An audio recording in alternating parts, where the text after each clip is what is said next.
I'm a functioning, high-functioning, anxiety-stricken person.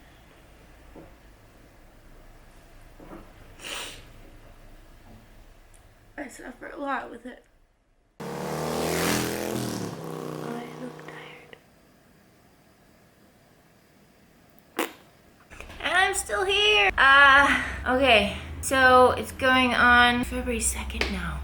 We've been here over 2 weeks. It's great, it's nice, it's wonderful, but I'm getting really anxious. Not bored because there's lots of stuff to do, and I suppose it works out better because I do have so much stuff to do and get done, but it's just like, I just want to be on the road. So much anticipation. So today I'm doing some video stuff. I have to put my Sena together. Sena or Sena?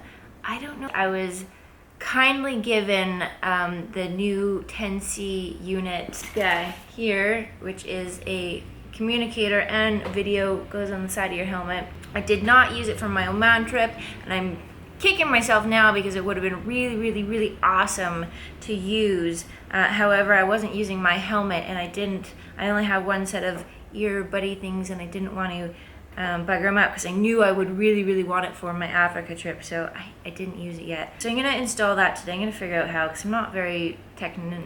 I can't even say the word. Anyways, that sort of stuff doesn't come easy to me, so I'm gonna YouTube it. Yay, YouTube. I'm gonna get that on. And then I was also gifted from ATG All Terrain Gear a few supplies, one of which is a camping stretcher. I like to think I'm not a princess. If you don't get a good night's sleep, then your whole next day is buggered up, and if I don't sleep, it really affects me. I was given this camping stretcher which lifts you off the ground and is super comfortable. Didn't think it would be because it's not soft or cushy, but I woke up and my back was mobile and it felt good. All the preparations, there's so much to do. And then today I also have to go down and get all of my papers copied and whatnot. It's only Thursday today, Friday, and then the weekend, and everything kind of closes down here on the weekend, so I want to make sure that I get the majority of my stuff done before then.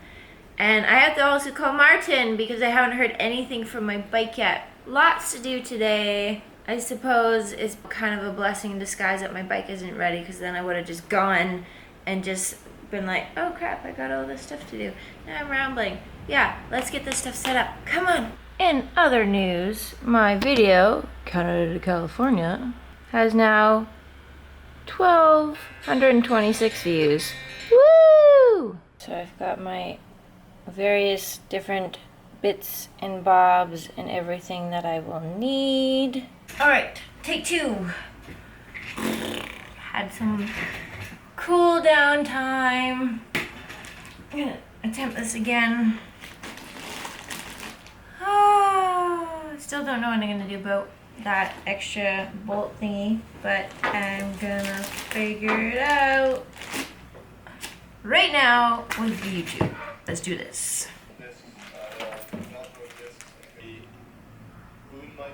Velcro discs, and I believe we have, they just stick on the inside of the helmet here. Oh, they're Velcro. Ah, so I could have used my Sena after all in Oman. Things that would have been nice to know before. Say, Livy. So we have thicker ones, hot in here, and I think we have thinner ones. This helmet's already pretty snug, so I think I don't need to hear anything anyways, because I'm not communicating with anyone, so I don't think I actually really need to fuss with that. But we'll put them in anyways, I think. I don't know what I'm doing. I don't know.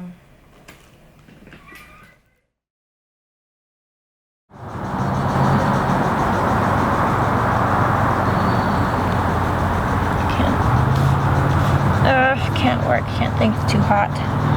Oh. Here we go. We're talking about anxiety. You get to see a first-hand experience.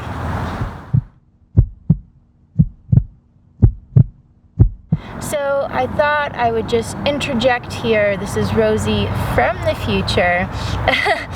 first off, sorry that it's taken so long to upload another video. My apologies, this month has been nuts. And for those of you wondering and asking, these videos are from over 1 year ago. It's a bit confusing. For any up-to-date travel or anything like that, what I'm doing, please visit my Instagram and my Facebook. I will link it below, or just type in my name, Rosie Gabrielle.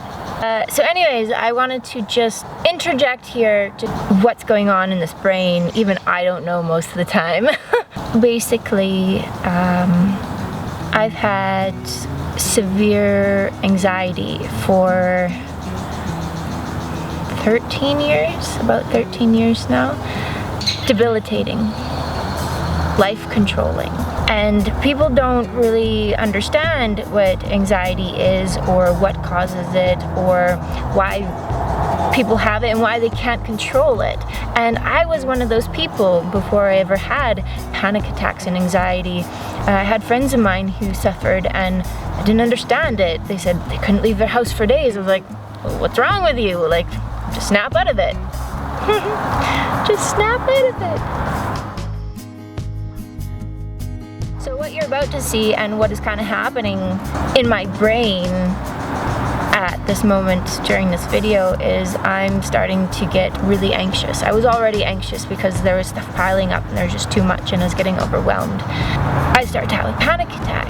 Anxiety is different for so many different people, but generally it's the same sort of sensations that people experience. So why you start to feel it, everyone has different triggers, things that kind of set them off, that make them feel anxious, that trigger full-on panic attacks. The things that cause me anxiety are feeling rushed, if I have to be somewhere and I'm running late, if I have to make decisions, any sort of decisions, whether it be choosing a meal at a restaurant, choosing what to wear, feeling restricted. This is why you don't see me wearing gloves and proper gear, because if I can't feel and be comfortable, this causes immense amounts of anxiety, and that would affect my riding, and that would not be good. So this is why I choose not to wear gear.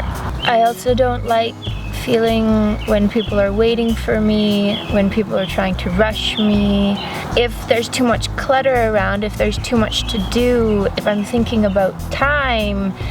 All these things just sort of accumulate and the anxiety just builds and builds.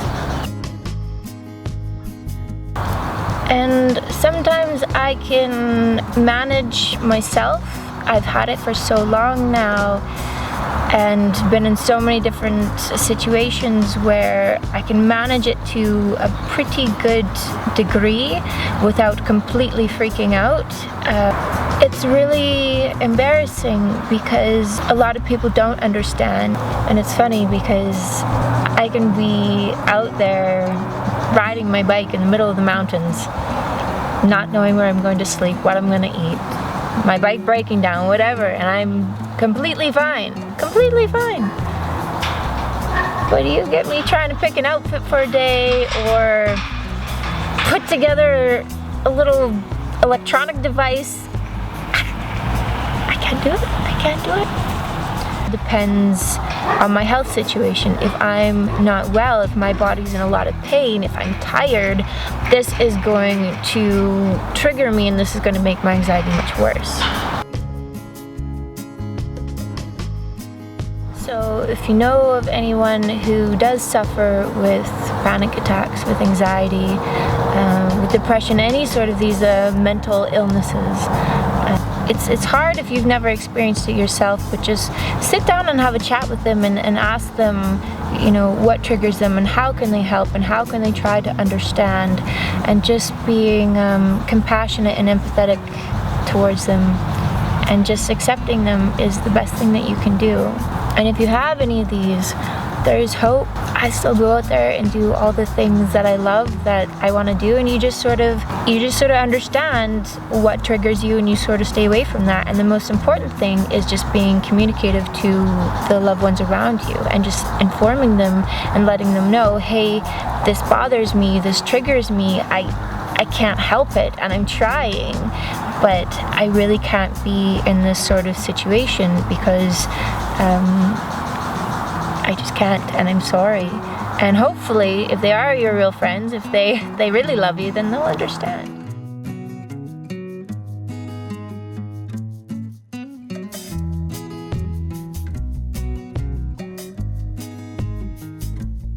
So what does anxiety feel like? It feels hot. You can't breathe. Suddenly the air becomes so thick that even taking a breath is difficult. It feels like everything is closing in around you, and everything that is present in your senses, all the smells, the sounds, the sights, everything just suddenly becomes so pronounced, and it's almost as if it's coming at you in high speeds. And the sounds are deafening, and they echo. And whatever situation you just need to get out of right now. Your heart starts to quicken, you spin, your head spins out of control. You want to vomit, you want to pass out, sometimes you do. All the while being aware that people are around you and they don't understand what's going on. And these reactions to the sensations that you have manifest into fear, irritability, anger, and you become someone that you're not. You can't control it because your only thought is just to get out of the situation, whatever situation you're in. And it's horrible. It's a prison within your own head. A prison that no one can see. And you can't escape it.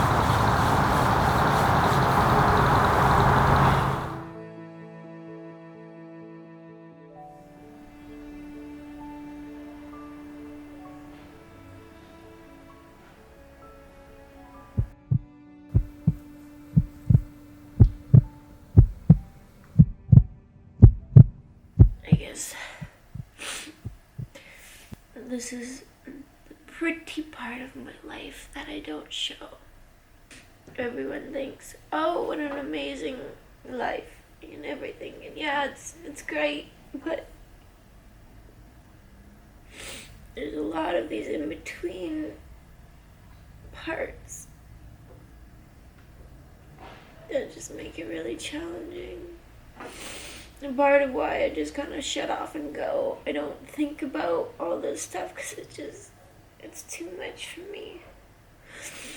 I get really overwhelmed easily with things and stuff, and it's just as simple as thing. It's so easy. It's so hard to explain. It's like the information just starts coming at me really quickly, and it feels like everything is just closing in and just getting. And I know that if I kind of back off and talk myself through it, it helps. But this is why I just kind of run away and escape. And well, I don't spend time planning, preparing, and fussing with my trips, because the more I think, the more I just get overwhelmed. So I just go and do. I just do. And that works for me, and I enjoy it. F***ing around with all this shit. I suffer a lot with it. If I'm not so tired and not so much in pain, but I just feeling defeated. Look at this mess. As I said, I'm a high-functioning, anxiety-stricken person. High-functioning in the sense that I still have extreme anxiety, but I've been able to bring myself to a level of awareness where it doesn't affect me so much. It's still there. Oh, it's still there. Anyways, so I thought I would include a little blurb about what's going on here in case you are like, what the heck is going on with her? Why is she crying? It's just an earpiece. What's her problem? So I hope this has been enlightening for you. So Thank you so much. Now, doing this, I hate talking in front of the camera. When it's natural and it's in the moment and I'm not thinking about it, it's fine. But if I have a camera here and I'm speaking to you, it's just like, and if there's any distraction, if I'm in public and there's people around, forget it. Maybe I'll show you the outtakes when I was doing the Harley Davidson video. I was filming outside the Parliament building and there's so many people around. That was bad.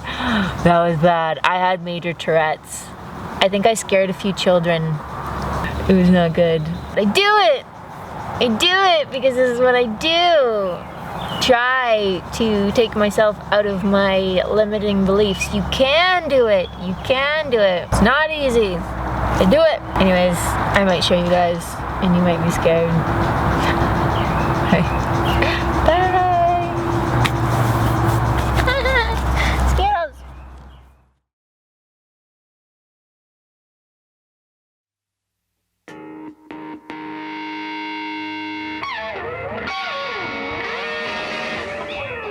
Recording?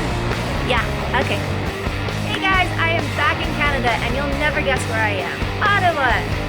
So Harley Davidson has invited me out to celebrate Canada's... Oh my, let's try that. International... I'm super excited to see what this wing...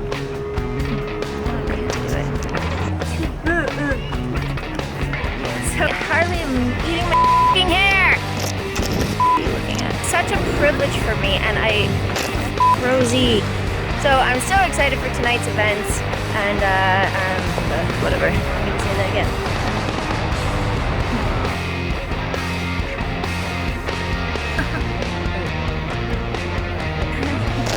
I can't do it.